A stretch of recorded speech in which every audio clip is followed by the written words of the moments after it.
When my girlfriend suggested couples therapy, I thought it meant we were both still fighting for us.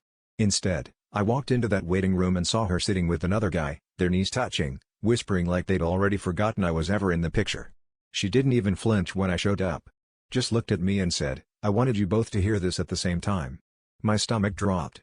The therapist just blinked, like this was a regular Tuesday.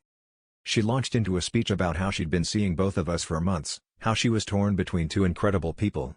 The other guy just stared at his hands, and I wondered how many secret dates and late-night calls I'd missed. She said she couldn't decide, so she wanted us to come together, talk it out, and maybe she'd pick. I could barely breathe, my heart pounding louder than her words. The therapist tried to mediate, but all I wanted was to disappear. Instead, the guy jumped up and started yelling at her, demanding to know why he was dragged here as her side project. She started crying, insisting she loved us both in different ways, and that she deserved to be happy. The room was chaos, 3 people shouting, the therapist helpless, and me suddenly realizing I didn't even recognize the woman I thought I was in love with. Everything we'd been through, nights spent arguing, promises whispered in the dark, felt like a cruel joke. But the real twist? As I walked out, I caught my reflection in the glass and saw relief instead of heartbreak.